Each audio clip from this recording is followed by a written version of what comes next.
Happy holidays from the Video Game History Foundation. 2025 is the 40th anniversary of the Nintendo Entertainment System, which was famously introduced in a limited New York test market just in time for Christmas of 1985. Much has been written since then about that event, and how the system's eventual success revived a dead video game industry that many thought was a temporary fad. But what I've become interested in lately is all of the things that led to that launch.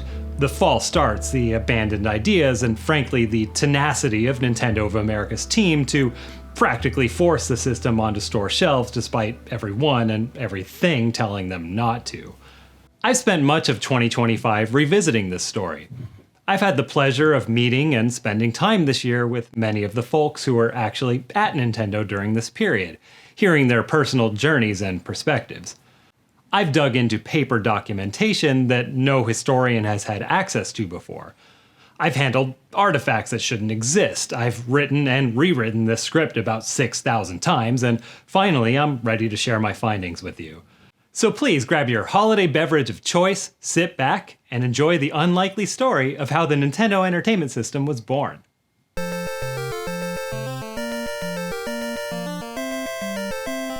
Our story starts in May 1983 at a meeting at Nintendo Company Limited's headquarters in Kyoto. For the rest of this video, I will refer to Nintendo Company Limited, the Japanese parent company, as NCL, and its American division, Nintendo of America, as NOA. NCL is getting ready to introduce its family computer home console in Japan, and is looking to put the final touches on a deal with Atari, the largest console manufacturer of that time, to distribute the Famicom to the rest of the world. Present at that meeting were executives and engineers from both NCL and Atari. Also present were Minoru Arakawa and Howard Lincoln, representing Nintendo of America, who had been brokering these negotiations. NOA at this point was a fairly small company whose primary business was importing, building, and selling NCL's coin-operated arcade games, games like Donkey Kong and Popeye, to a handful of American arcade cabinet distributors. Handling the distribution of a home video game system across America, let alone the rest of the world, was not something the company was equipped to do. But they knew the system had potential, so they asked Atari if they were interested in buying the rights and marketing it as their next system. Atari, for its part, was interested in introducing a new system by the end of the year, but they were stalling. Unbeknownst to Nintendo, Atari was also talking to another company, General Computer, about buying their system, codenamed Maria. They knew they wanted one of the two, they just weren't sure which yet. But they were taking the Nintendo offer seriously.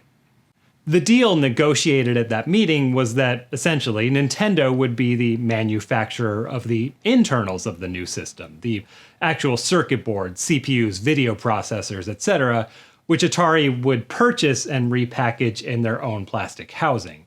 If you'd like to imagine what the codenamed Atari 3600 might have looked like, Atari's plan was to fit the Famicom into this shell, part number 2100, which would eventually be used for its 2600 Junior system. As for the games, Nintendo would develop software for Atari and would handle all of the cartridge manufacturing. Atari could develop its own software as well with Nintendo's assistance. No actual contract was signed at that meeting, but in the interest of making sure everything would be ready for Christmas, Nintendo agreed to immediately start converting 4 games of Atari's choosing to work on the Famicom. Atari chose 4 popular coin-op arcade games that they either created or had purchased the home rights to: Millipede, Galaga, Joust, and Stargate. Forgive the loose copy of Stargate, we couldn't locate a boxed copy in time for this video. Ultimately, the Atari Famicom deal fell through. We don't know exactly why, we can only speculate. And Atari ended up buying the Maria instead, which would eventually release as the Atari 7800. However, Atari was still on the hook for its 4 games, which Nintendo and its subcontractor HAL had put significant work into. A contract was drafted, and Atari purchased the games from Nintendo as promised. Since there was no longer an Atari-branded Famicom system to publish them on, Nintendo instead sold them the rights to publish the games on the actual Famicom in Japan. We actually have the 4 games that Nintendo delivered to Atari here. These were discovered and rescued from Atari's offices in the 80s, as was this Famicom, which has been modified for use on US televisions. As far as we're aware, these are the only physical artifacts from this partnership to have survived. Atari did, indeed, exercise its rights to sell 3 of these 4 games. Millipede, Stargate, and Joust eventually made their way out in 1987, and they're essentially unmodified from this period. They even still have a 1983 Atari copyright on their title screens. This version of Galaga, however, was never released, but I'm excited to say that we've recovered and preserved its program data. Just its program data. The separate character ROM containing the game's graphics is missing. However, if you want an idea for how it might have actually looked, the arcade tiles, for the most part, fit into the game just fine. We'll link to all of this in the description. And with that, Nintendo's first attempt at introducing the Famicom to America was dead. With Atari now out of the picture, Arakawa started wondering, do we actually need a partner? Or can we just do this on our own?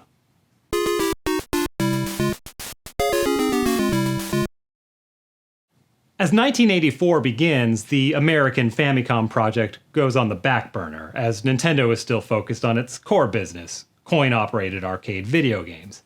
It's actually here that NOA does introduce the Famicom into the United States, not as a home console, but as an arcade cabinet, called the VS system. Most arcade games during the Golden Age were distinct objects, custom cabinets, artwork, control panels, even circuit boards were often designed, fabricated, and manufactured to only play one game. It was expensive, not only for companies like Nintendo who were making these games, but for arcade operators who were buying them.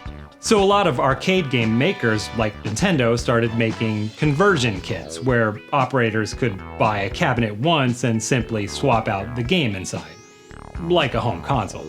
In 1984, Nintendo switched its coin-op business from distinct cabinets like Donkey Kong and Mario Brothers almost entirely to its new VS system, which was basically just a Famicom with a coin slot.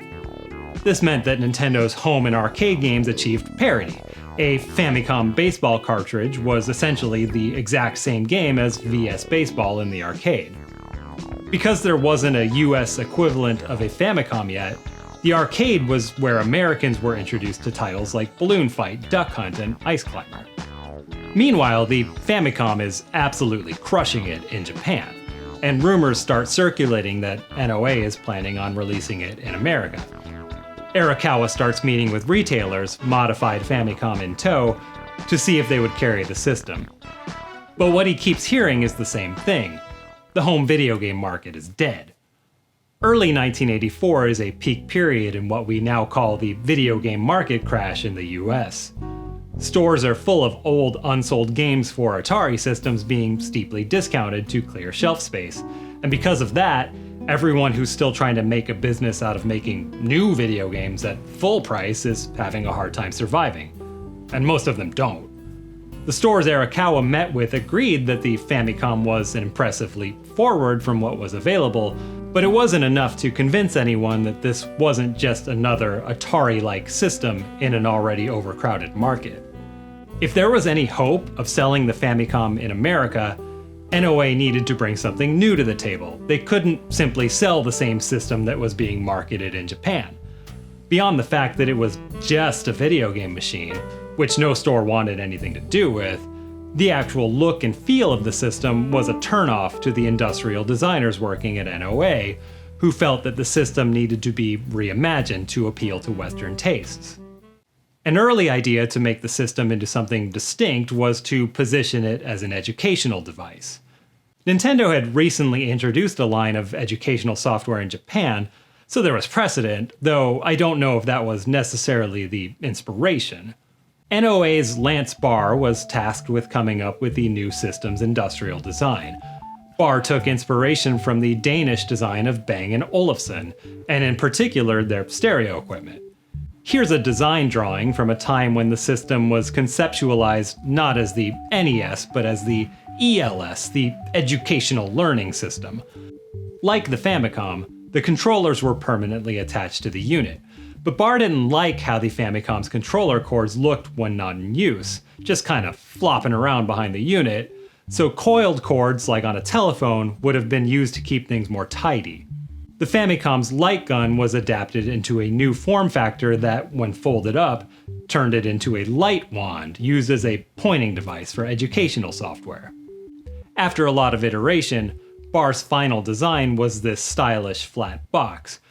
The cords became even tidier by, well, going away completely. All of the input devices, like the controllers, were redesigned to be wireless. Bar, a game player himself, felt that the Famicom directional pad wasn't great for diagonals, so he settled on this square design. The wireless controllers actually slid into the front of the system as well, contributing to the clean look when not in use. The game cartridges used the Famicom form factor and insert mechanism, meaning they were pushed into the top of the unit, just like an Atari. A slot door, which sealed the system shut when not in use, was cleverly disguised by this black venting. But the game console itself was just the beginning of a modular system of components. Over in Japan, Nintendo was introducing new accessories to turn the Famicom into something more like a computer. The Family Basic keyboard and cartridge allowed users to type in their own programs, and a cassette deck allowed them to save their work to retrieve later. Bar adapted these devices as well, making them look like sister components to his game console. And in keeping with his clean, clutter-free aesthetic, Bar had all three components stacked neatly together into something akin to the stereo components that inspired him. Moving away from a strictly educational angle, Nintendo toyed with a few other names, like the Computer Video System, the Alpha System, the Imagineer, and amusingly the Genesis, before settling on the Advanced Video System, or AVS for short. They liked acronyms. The AVS still had a hint of education to it, but empowered by the tape drive and keyboard, NOA leaned more into creativity as a selling point. This would be a system where you weren't limited to merely playing the games that were sold to you, you could dig in and modify them, or even program your own, something that the other systems on the market didn't necessarily offer.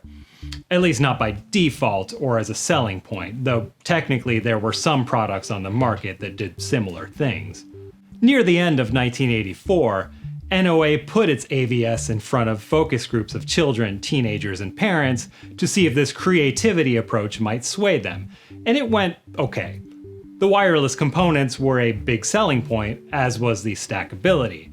When it was explained to them, kids liked the idea of modifying their games, but were disappointed by the reality of the very simple level editors presented in games like Excitebike. They were even less enthused about creating their own games from scratch once faced with the reality of programming in BASIC. Most of them had an Atari at home already, so they weren't sure they wanted to buy a second video game system, but generally, they liked what they saw. With this feedback from potential customers in mind, next was retailers. Nintendo took the AVS to the 1985 Winter Consumer Electronics Show in Las Vegas to show it off, gauge interest, and meet with retailers. This is an actual press kit given out at the show, the only surviving copy we're aware of. As you can see, the AVS promised multiple additional components outside of those three core units, including a wireless joystick for more traditional Atari-like play, a 3-octave musical keyboard, and the adjustable wireless light wand I mentioned earlier. Nintendo called the AVS a new generation video game console, quote, specifically designed for the US market of the mid-1980s. They promised 25 games would appear at launch in a variety of categories and genres. But this wasn't just a video game system, remember? This was a creativity system. So front and center was its Edit series with Excitebike and, under license from Bruderbund, one of the largest American computer game software houses at the time, Loadrunner, which had recently seen release on the Famicom in Japan. Attendees were wowed by the graphics. Nintendo's sales team, led by Bruce Lowry, leaned into the fact that this was the first system to truly bring arcade games into the home, and technically this was true, because many of the games on display were also available for the VS system. In fact, VS cabinets were actually at the booth as well, so attendees could see that these were the exact same games. Nintendo wasn't taking orders at the show, and they couldn't even tell retailers how much the units would cost because they didn't have a price. In fact, They didn't even have a functioning console. The AVS systems on display were actually dummy boxes. The actual systems running the games were sharp Famicom TVs imported from Japan, cleverly hidden behind monitor bezels. We don't know a lot about feedback from the show or what decisions were made based off of it. What we do know is that 5 months later, almost all of the extraneous features of the AVS were dropped. It was no longer an educational system, it wasn't a creativity system, and at least from a branding perspective, it still wasn't a video game system. It was an entertainment system.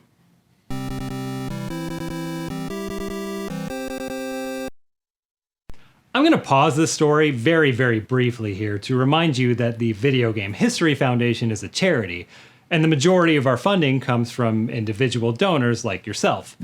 If you're enjoying this story so far, if you've enjoyed anything else we've done over the years, or if you just support the idea of historical preservation for games, head on over to gamehistory.org/donate and give if you're able.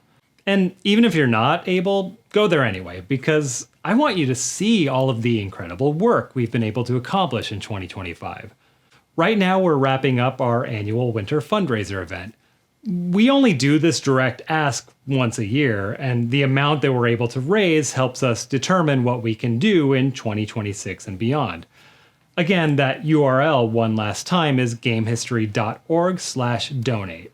Okay, back to the NES. The rest of 1985 was a whirlwind at NOA. Spoiler alert, I guess, but it's worth reflecting on how intense things are about to get for the rest of this story. In January, NOA had a non-functioning system, a ton of optional components, no price point, and no stores. 9 months later, they'll have a completely redesigned, different system, not only manufactured, not only shipped from Japan, but sold to actual people. And this is all being done at a company with a few dozen employees at best, and whose primary business up to this point had been importing arcade games from Japan, putting them in cabinets, and shipping them from a warehouse. This was not a company built with this kind of business in mind. But I'm getting ahead of myself. Back to the story. At this time, there were actually 2 CES shows every year, the January one in Vegas and a second show in Chicago in June. At that June show, Nintendo re-emerged with its new system. Gone was the AVS, and here was the NES, the Nintendo Entertainment System. Gone were the wireless controllers, they were wired into the system now. The light gun was still here, though it too was wired. But all of the additional add-on components were nowhere to be seen. In their place was what NOA called its video robot, a quote, high-tech, high-strategy form of entertainment that's revolutionary, end quote. It was a gimmick, but it was an effective one. There was significantly more press coverage for the NES than there was for the AVS, and almost all of it focused on the robot. The systems playable on the show floor were still the smoke and mirror AVS mock-ups from back in January. The final NES was being designed at the time, but wasn't quite ready to show yet. The system would cost $130 and come with the video robot and a copy of one of its compatible games and accessories. An optional light gun would be sold separately. Nintendo would launch the system and games in a limited test market in the New York area. They announced this would happen in September, though this would later slip to mid-October. Immediately after the show, they did a second round of focus group testing, this time to determine whether the video robot was enough to entice reluctant buyers to get a new video game system. Kids were excited by the concept of the robot when it was described to them, but quickly grew impatient when trying to actually play games with it. They liked the light gun, though violence-averse parents didn't like actually calling it a gun. A rebranding to the Zapper would fix that.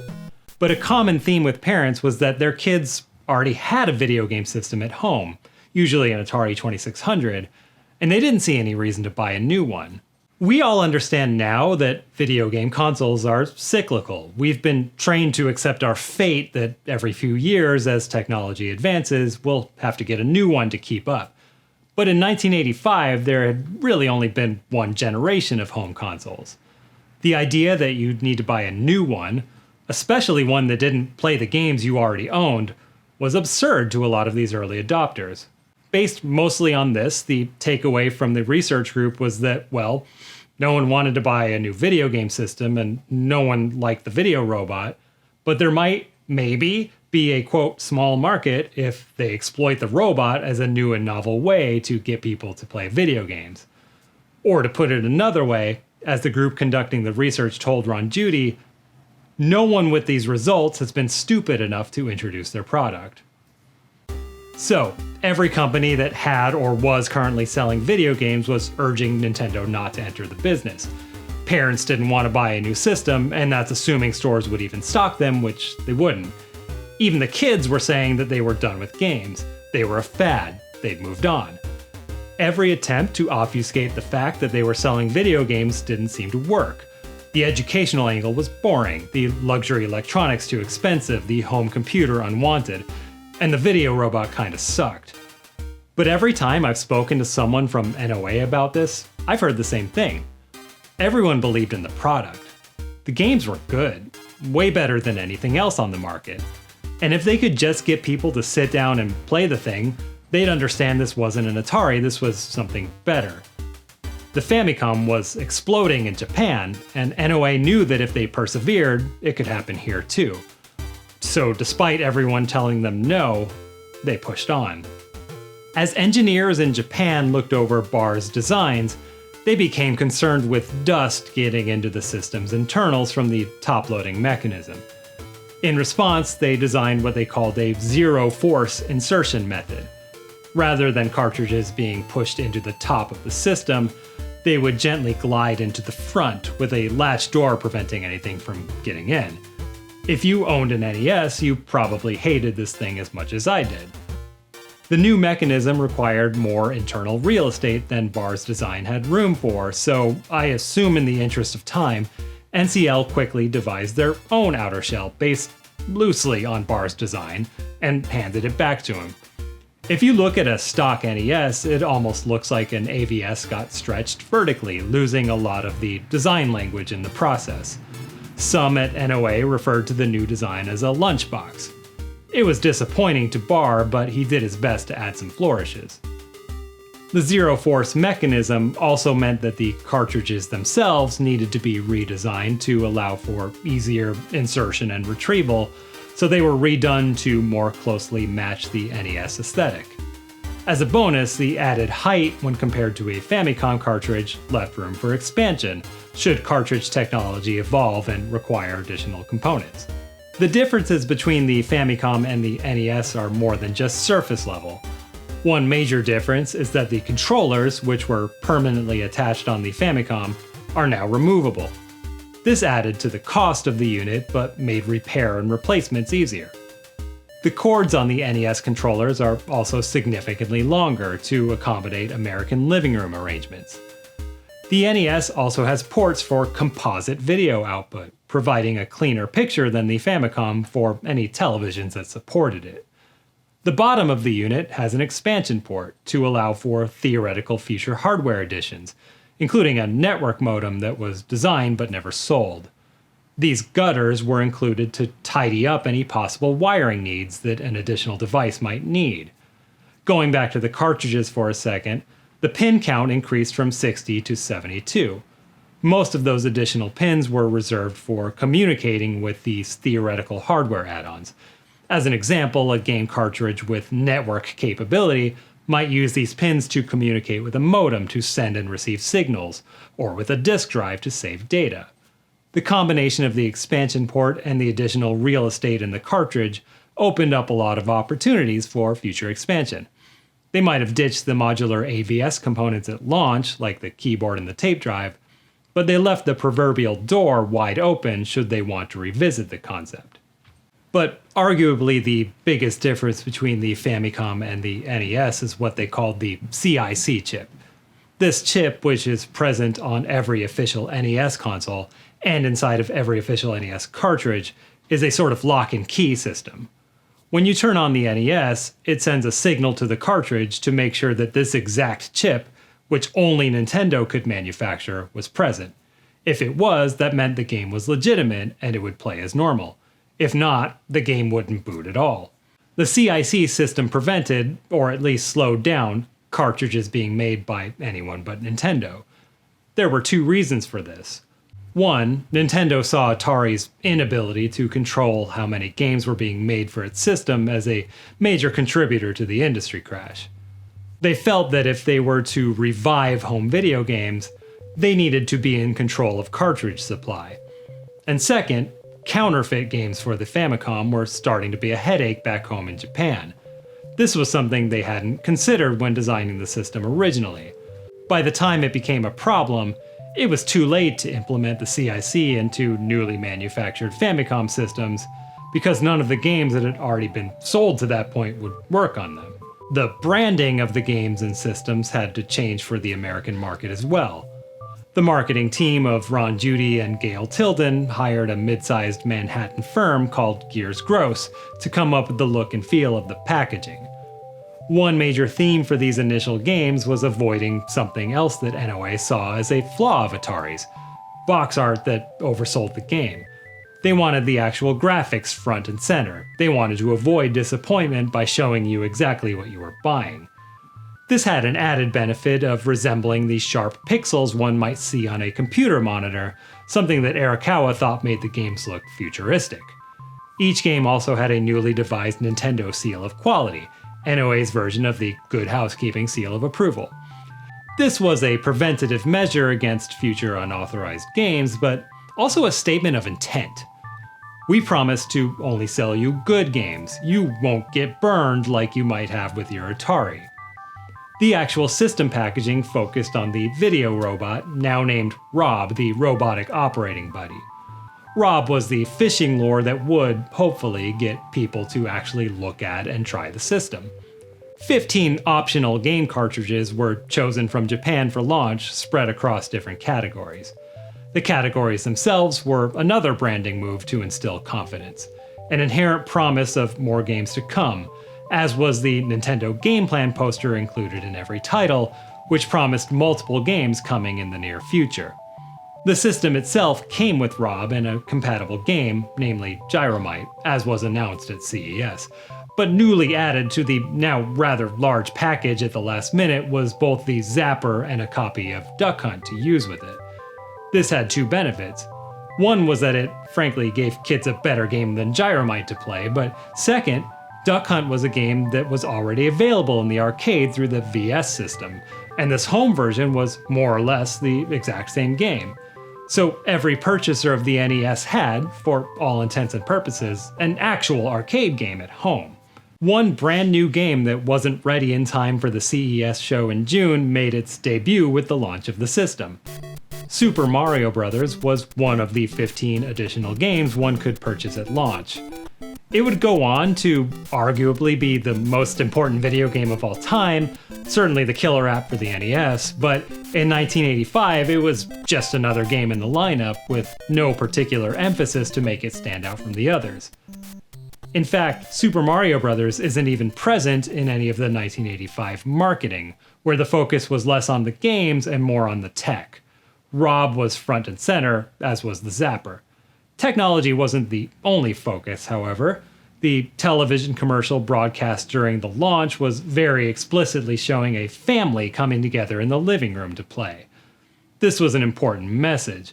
This was a family entertainment system, at a time when arcades were sometimes synonymous with juvenile delinquency.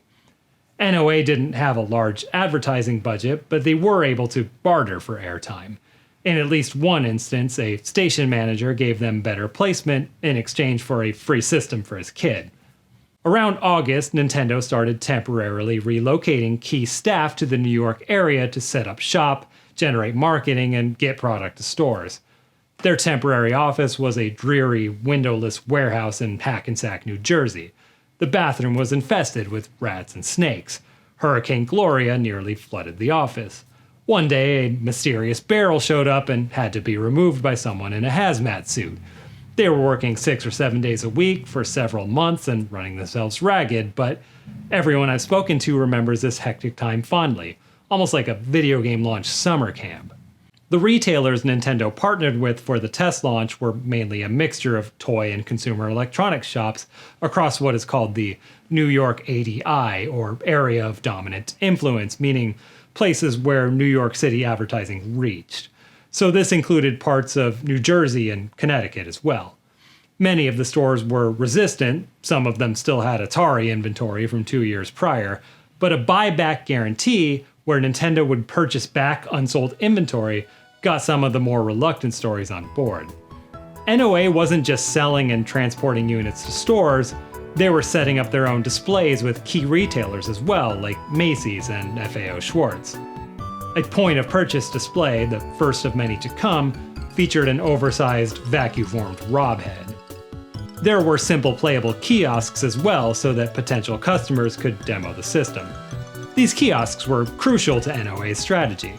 Remember, Nintendo's belief was that if people played the games, they would understand the appeal of what it saw as a next-generation system. Sometimes, NOA would send paid demonstrators to be in the stores to show people how to play the games. During weekends, staff ran what they called a mall tour, where they set up multiple kiosks and information booths about their new system. Local baseball stars like Mookie Wilson from the New York Mets were paid to make appearances and draw in crowds. If people wanted to purchase a system, they were kindly pointed toward a shop in the mall that had them ready for sale. Meanwhile, back home in Redmond, NOA's moderate office space had to quickly convert itself into a customer service shop. People were starting to buy systems, and even more people were about to open them on Christmas, and they were going to need help.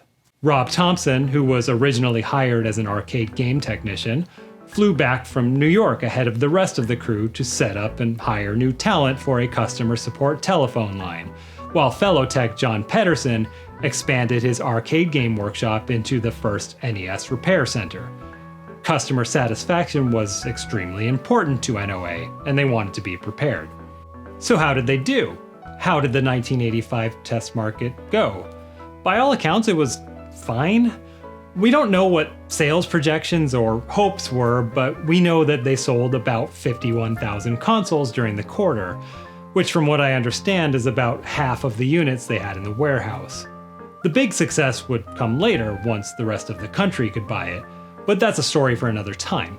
The purpose of this video essay is not to talk about sales numbers or even to focus on the New York launch itself.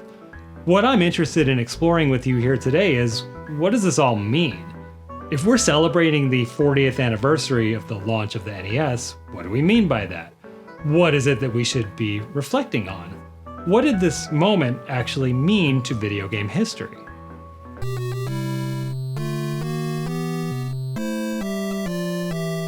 I'm not exaggerating when I tell you that I've been working on this story, the one I'm telling you right now, for 15 years.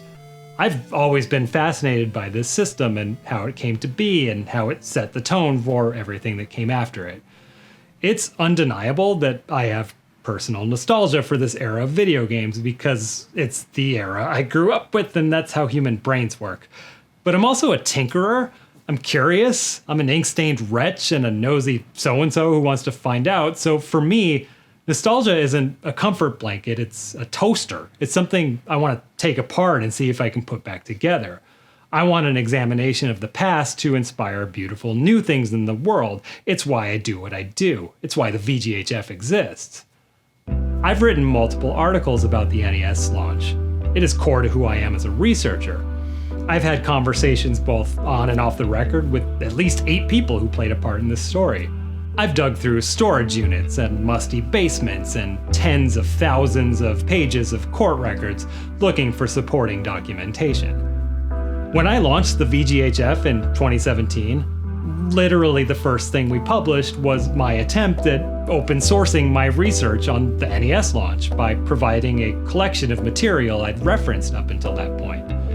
And I spent most of my 2025, the 40th anniversary of this event, trying to wrap all this research up into the video you're watching now. I gave 2 separate lectures at conventions, practicing my material on the road, trying to refine and frankly wrap my head around the story.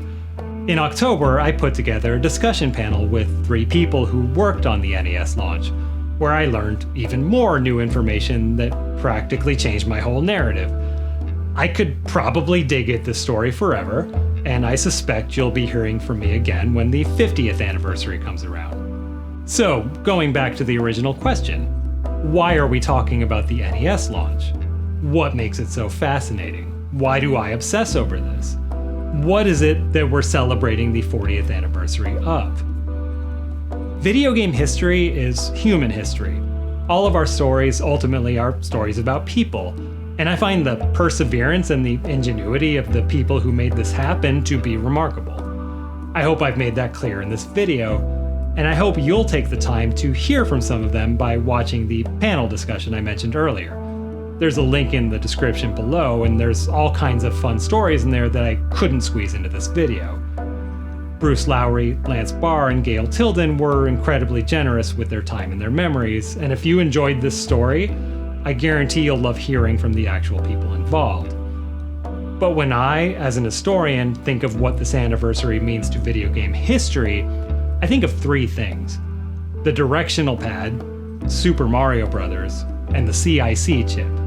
All three of these concepts were introduced to the US at the exact same time, and all three of them defined the home video game industry as we know it today. The directional pad on both the NES and Famicom controllers fundamentally changed how we interact with games. It is a shape protruding from the front of the controller that allows precise directional movement using just your left thumb. No console before the NES had this, and no console after the NES is without it. It's just what a game controller is now. Super Mario Bros. Is the game that many historians, including myself, consider the genesis of home video games as we know them today. Most console games before this were essentially cousins to arcade cabinets. They focused on getting a high score, playing until the challenge became insurmountable.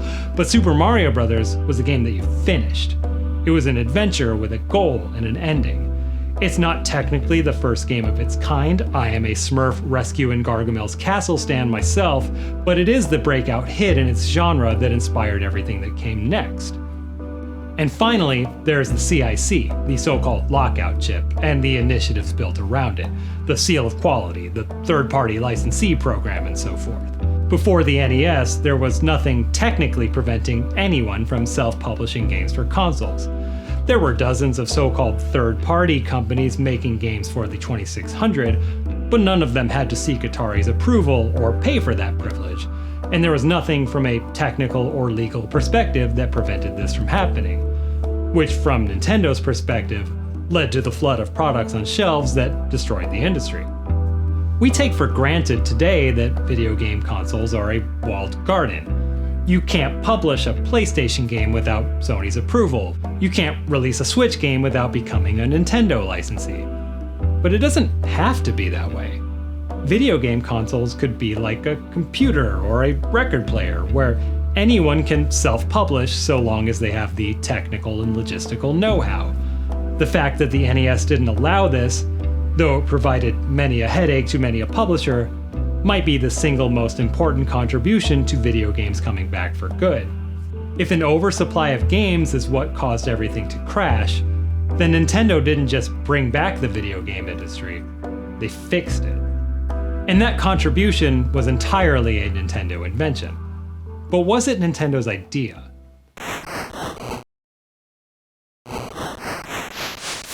When we last left Atari, we were nearing the end of 1983 and things weren't going so well. I'm oversimplifying here, and I will continue to do so. The history of Atari is well beyond the scope of this video. Atari's parent company, Warner Communications, had been losing money in home video games and was looking to get out of the business. In 1984, they sold off their consumer products division, including everything having to do with home video games, but they kept their coin-op video game division.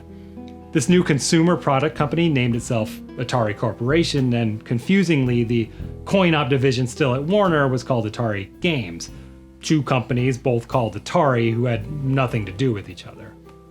Atari Games continued making new arcade titles during this period, including some all-timers like Paperboy and Gauntlet. When it was clear that the NES was a winner, they became a licensee and published 3 games in 1988 under its Tengen imprint. The games did well, but they were frustrated by Nintendo's strict control over manufacturing, particularly during this year's infamous chip shortage. Atari felt they could have sold more games if they manufactured the cartridges themselves, so by the end of the year they did just that. producing so-called unlicensed versions of their NES cartridges, utilizing a newly devised chip, the Rabbit, to bypass the lockout CIC entirely. This new freedom also meant that Atari was no longer restricted by Nintendo's rule that companies could only produce 5 new NES titles a year, a rule that was put in place as a preventative measure against overcrowding store shelves. This was the subject of one of the most important legal battles in video game history, with Atari claiming that Nintendo was creating a video game monopoly by not only having this lockout system, but threatening any stores who carried products that circumvented it. Products like theirs. Meanwhile, the other Atari Corporation, the one that kept making Atari home consoles, was also suing Nintendo.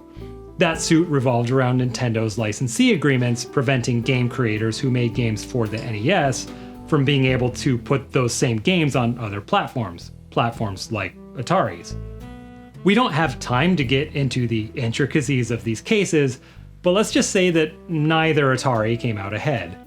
No matter which Atari you were, Nintendo's lockout chip, its control over manufacturing, and its loyalty from retailers ate into your business, and you probably wish they'd never thought of it, assuming it was their idea in the first place.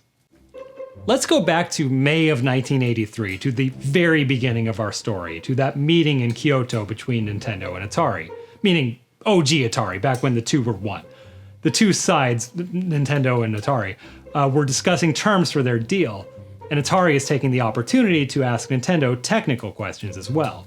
During the meeting, someone from the Atari side, Arakawa thinks it might have been the finance guy Alan Hendrick, but he's not sure, asks Nintendo if they can come up with a technical method to prevent unauthorized cartridges from being played on the system.